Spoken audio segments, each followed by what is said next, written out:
নিবন্ধ শিক্ষাগত যোগ্যতা বিএ গ্রাজুয়েট শাখা আর্টস বিষয় ছিল বিষয় ইংলিশ দর্শন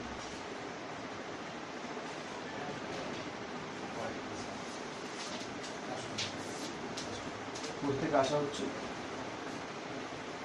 আমি স্যার দক্ষিণ চব্বিশ পরগনা কাকদ্বীপ ব্লক থেকে আসলাম। আপনার অঞ্চলে কিছু সমস্যার কথা বলবেন। আমার অঞ্চলের প্রধান সমস্যা যেগুলো সেটা হলো এক হচ্ছে অর্থনৈতিক সমস্যা, আর শিক্ষাগত যে বললাম তার সমস্যা। অর্থনৈতিক সমস্যা বলতে অর্থনৈতিক সমস্যা বলতে ওখানে বেশিরভাগ কৃষি এবং আমাদের চাষবাসের উপরেই বেশি নির্ভর করতে হয়। তাই ওখানে যে অনেক সময় প্রাকৃতিক দুর্যোগের কারণে বা বৃষ্টির কারণে চাষের অনেক সমস্যার সম্মুখীন হয়। কাকদ্বীপের প্রধান চাষ কি? ধান আর পান চাষ। ধান আর পান। পানের বিজ্ঞানসম্মত নাম জানেন? না, জানি না। একটা পানের পাতা করকম হয়? একটা পানের পাতা দুটো রকম হয়। কি কি? জানা নেই। আপনি স্ট্যান্ডার্ড পান সেজে খাচ্ছেন বা বাড়ির লোকরা খাচ্ছে, আমাদের গাঁ বাংলার লোকরা খান, কি থাকে পানের সাথে? কি মশলা থাকে? একটা স্ট্যান্ডার্ড প্যান যদি আপনি আমি ওই যে মিঠে লাল হলুদ দিয়ে বলছি না, নর্মাল আমাদের বাড়িতে ঘর গেরস্তালিতে আমার ঠাকুরদা ঠাকুমা বাবা মা বা কখনো আমাদেরও দেওয়া হয়, এটা কি থাকে নর্মাল? আমি গুটকা জটকা এসব বলছি না, নর্মাল পান খেতে গেলে কি লাগে? চুলা শুকনো, ক্ষয়ের কি লাগে? কেউ খয়ের খান আর কেউ খয়ের খান। ক্ষয়ের খাঁ শব্দটির অর্থ কি? খয়ের খা শব্দের অর্থ তোষামত। তোষামত। তোষামত শব্দটি কোন পদের মধ্যে পড়ছে?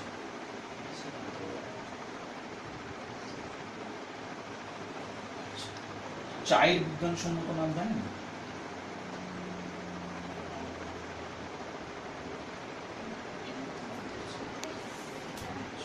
দুজন শিক্ষা মনোবিজ্ঞানীর নাম বলুন।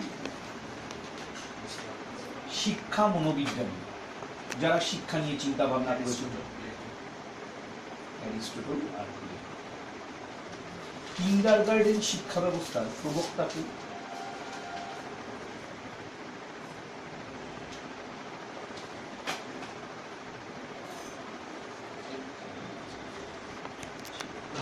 আপনি কবে পাশ করেছেন গ্র্যাজুয়েশন?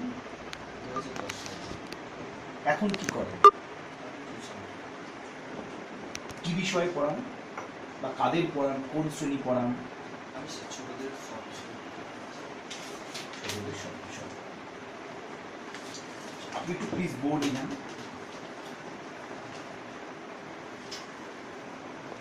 ওটা টেবিলে রাখতে পারেন, কমফোর্টেবল। আপনি কমফোর্টেবল? ওইটা একটু মুছে দিন, ওপরটা তলা। ওপরে দেখুন বাংলা বর্ণমালা ম পর্যন্ত লেখা আছে, আপনি তারপরে বর্ণমালাগুলো লিখুন তো।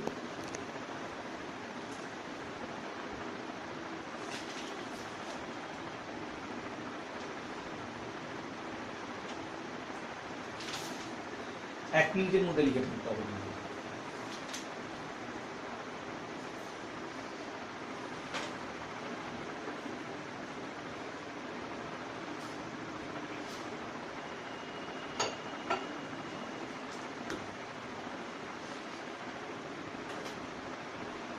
এটি কি 39টা বর্ণ হয়েছে? ম পর্যন্ত 25টা বর্ণ, তারপর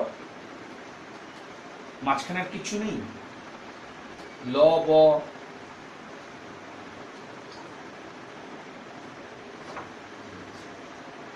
আপনি ফিল ইজি অ্যান্ড শান্ত মতো লিখুন, কোনো টেনশনের ব্যাপার নেই। ধীরে সুস্থে চিন্তা করে লিখুন।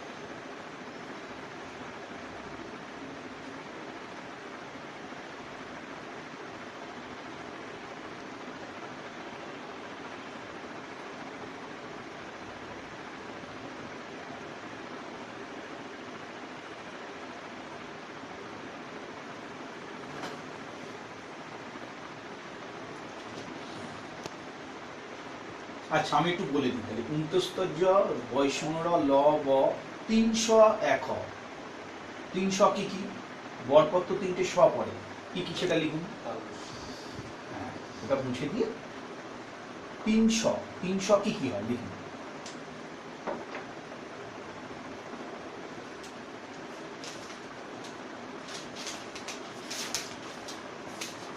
ঠিক আছে ওইটুকুই 3টে স দিয়ে ঠিক আছে ওই পর্যন্ত রাখুন অনির্বাণ। আপনার 3টে স দিয়ে 3টে শব্দ লিখুন তো, মানে প্রথম অক্ষরটা হইতে হবে। কোনো নাম লিখতে পারি তো? হ্যাঁ যে কোনো শব্দ।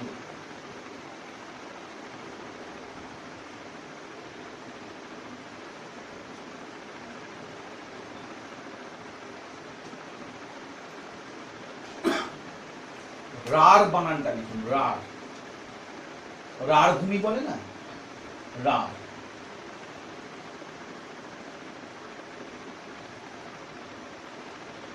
রার ভূমি কোন অঞ্চলটাকে বলে পশ্চিমবঙ্গে? আমাদের যে বালি কাকন জেলাগুলো বলুন। রাঢ় অঞ্চল, হ্যাঁ রার অঞ্চল। বাঁকুড়া, পুরুলিয়া। বর্ধমানটা কি অঞ্চলে পড়বে? বর্ধমানটা অবশ্যই রাঢ় অঞ্চল। উজ্জটিকা বানান লিখুন।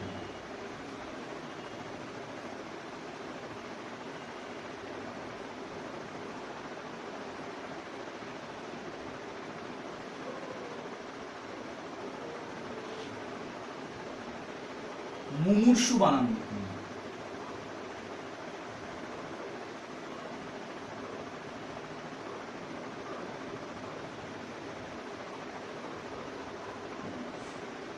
আচ্ছা আপনি বানান লিখুন অ্যাম্বিশন।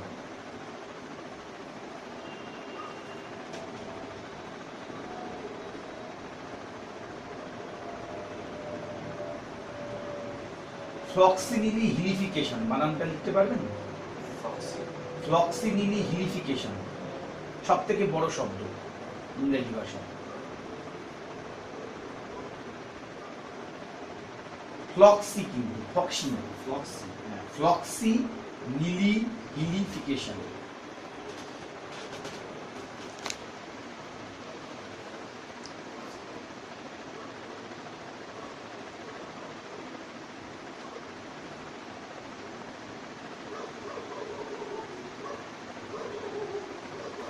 একটা বৃত্ত এঁকে তার ব্যাসার্ধ ব্যাস আর জ্যা দেখানো। হ্যাঁ বুঝতে পারছি।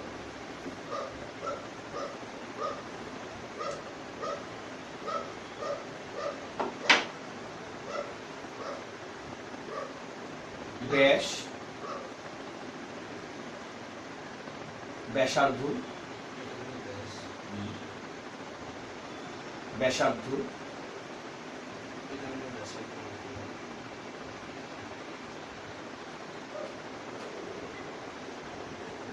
আর জ্যা।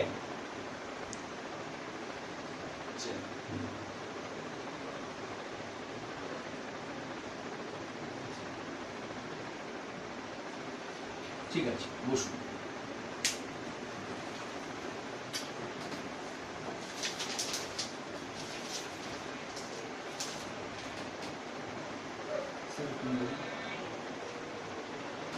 একটা কবিতা বলি।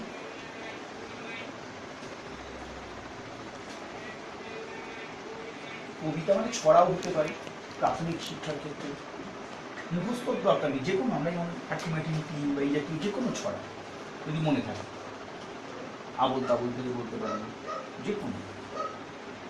আমাদের ছোট ভাই ছোট ছোট ভাব থাকে সেটা সবই নাই পাড়ার সকল ছেলে মোরা ভাই ভাই। তারপর আছে এটা কাল হচ্ছে লেখা। আমাদের গ্রাম বন্দিয়াল। আচ্ছা বন্দেয়ালি নিয়ে তো মোটামুটি ধরুন আমরা পল্লী কবি আর একজনকে বলি, মানে উনি এই জাতীয় আমাদের ছোট ছোট সবুজ বাংলা জসীমউদ্দিন, পল্লী কবি জসীমউদ্দিন। জসীমউদ্দিনের কোনো ছড়া বা কবিতা জানা আছে না? আধুনিক কবি আমার ঠিক মনে আসছে না। ছন্দের জাদুকর কাকে বলা হয়? সত্যেন্দ্রনাথ। আচ্ছা, আপনি যদি আপনার ক্লাসের ছাত্ররা ধরুন, মানে শিশুরা খুব দুষ্টুমি করছে বা হয়তো করছে, আপনি কীভাবে তাদের আমি প্রথমে তাদের কারণটা জিজ্ঞেস করি, আর তাতেও যদি তারা শান্ত না হয় তাহলে তাদেরকে বলুন যে আমি একটা গল্প শোনাবো। শাসন কীভাবে করছেন? শাসন আমি করবো মৌখিকভাবে। শাসন কি করে না? মৌখিকভাবে ছোটখাটো যে আমরা শাসন করি সেটা করা যায় না। শাসন আর শাস্তির মধ্যে তফাৎ। শাসনটা হলো একটা হচ্ছে মৌখিক শাসন, আর মৌখিক এবং শারীরিক অনেক সময় হয়ে যায় শাসনটা, কিন্তু শাস্তিটা হলো বেশিরভাগ সময় শারীরিক ক্ষেত্রে। ছোটদের যেটা আমরা দিই সেটা হচ্ছে শারীরিক। মানসিক শাস্তি তো ওরা অতটা ঠিক বোঝে না, এটা আমরা শারীরিক শাস্তিটা বা শারীরিক নির্যাতন বলি। শাস্তি বলতে শুধু মানসিক শাস্তি বা শারীরিক শাস্তি বোঝাচ্ছে না আরো অন্য কোনো শাস্তি?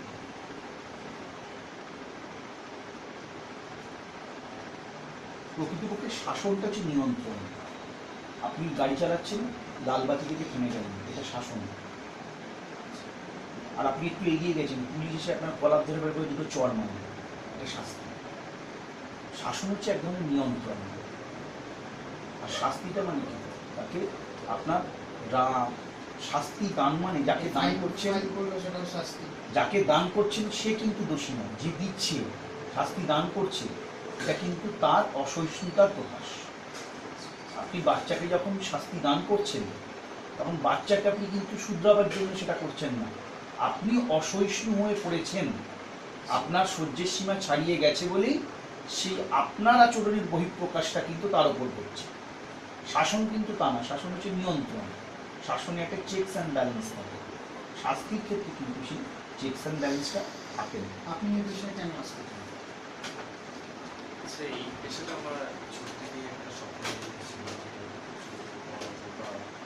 মাস্টার পাশে পেশাটা আমার পছন্দের পেশা ছিল। অন্য চাকরির পরীক্ষা দিচ্ছেন? হ্যাঁ, এখন তো নর্মালি সব পরীক্ষাই দিতে হয়। আপনার কি স্বপ্ন কি স্কুল শিক্ষক হওয়া? তাহলে অন্য পরীক্ষার চাকরি দিচ্ছেন কেন? আচ্ছা, যদি ধরুন আপনি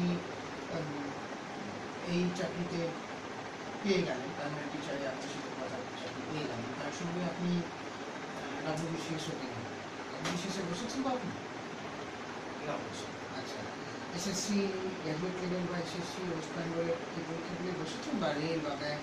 হ্যাঁ এসএসসি রেলওয়ে। আচ্ছা, ধরুন রেলে আপনি পেয়ে গেলেন, তখন আপনি কী করবেন? রেলে পাওয়ার মতো বয়সও আমার এখন নেই। আচ্ছা, আর ধরুন আর আমি চাই যে এই শিক্ষাগত যোগ্যতাকে বাড়িয়ে আমি শিক্ষকতার জীবনে যা করাবে সেটাই করব। আপনার বাড়ি তো কাকদ্বীপ, আপনি তো উত্তর দিনাজপুর জেলায় আবেদন করেছেন, তা আপনার কাকদ্বীপ থেকে তো উত্তর দিনাজপুর জেলা অনেক দূর, তাহলে আপনি এই বাড়ির কাছে ছেড়ে এত দূরে একটা দুর্গম, আমাদের উত্তর দিনাজপুর তো অত্যন্ত দুর্গম জায়গা, এবং প্রাইমারি মানে আপনাকে সোম থেকে শনিবার পর্যন্ত ক্লাস করতে হবে। আপনি তো 9 মাস মানে গরমের ছুটি আর পুজোর ছুটিতে বাড়ি যেতে পারবেন, বা কোনো সময় নাও যেতে পারেন, ধরুন গরমের ছুটির মধ্যে কোনো একটা সরকারি প্রকল্পের কাজ প্রাথমিক শিক্ষক দিতে পড়ানো হচ্ছে, আপনি এত দূরে বাড়ি ছেড়ে কীভাবে আসবেন? প্রথমত যেটা বলি, আমাদের দক্ষিণ 24 পরগনার শিক্ষিতের হার অনেক বেশি। উত্তর 24 পরগনার শিক্ষিতের উত্তর দিনাজপুর শিক্ষিতের হারটা আমাদের তুলনামূলকভাবে কম এবং পশ্চিমবঙ্গের সর্বনিম্ন। এবং এখানে যেরকম আমার বেকারত্বের যন্ত্রণাটাও আছে, এবং সে তুলনায় দক্ষিণ 24 কম্পিটিশন তো এখানে অনেক টাফ। অনেক টাফ, সে তুলনায় উত্তর দিনাজপুরে অনেকটা কম। এবং আমি অনেক দীর্ঘদিন বাড়ি ছাড়া কম্পিটিশনের জন্য আমি রুয়েতে থাকি এবং এখানে পড়াশোনা করি, বাড়িতে সচরাচর যাওয়া হয় না। এবং দেখুন আর্থিক সমস্যাটা হচ্ছে একটা জ্বলন্ত সমস্যা, সেই সমস্যার সমাধান পেলে আমার বাবা মা নিশ্চয়ই খুশি হয়। শিক্ষার মূল উদ্দেশ্য কি? শিক্ষার মূল উদ্দেশ্য হচ্ছে আমাদের যে সামাজিক যে সমস্ত সমস্যা অন্ধকার সেগুলো দূর করতে হবে। বর্তমান শিক্ষামন্ত্রীর নাম কি? পার্থ চট্টোপাধ্যায়। পার্থ চট্টোপাধ্যায়। কেন্দ্রীয় শিক্ষামন্ত্রী?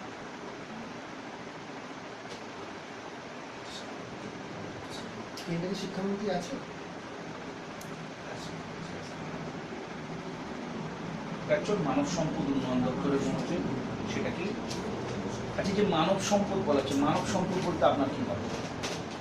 মানব সম্পদ বলতে আমাদের পরিবেশে অনেক ধরনের সম্পদ, তার মধ্যে মানব সম্পদ হচ্ছে যে আমাদের যে শ্রম, সেটা শারীরিক হতে পারে, মানসিক শ্রম হতে পারে, বা বিভিন্ন শারীরিক এবং মানসিক শ্রম দিয়ে আমরা যে বিভিন্ন কার্যকলাপ করে থাকি, মানসিক কল্যাণ, সেটাকে হচ্ছে মানব সম্পদ। আচ্ছা, শিশুদের বিকাশে আপনি নর্মাল ধরুন ইতিহাস, ভূগোল, অঙ্ক, গণিত বা আপনি বাংলা ইংরেজি পড়ালেন, এর বাইরে প্রাথমিক শিক্ষায় কি যোগ করলে ভালো হয়? ওইগুলো তো বাড়িতে বসেও প্রাইভেট টিউটারের কাছে করতে পারে বা বাবা মাকে যোগ করতে পারে, তার বাইরে সে স্কুলে আসবে। স্কুলে আসার কারণ হলো স্কুলটাকে আমরা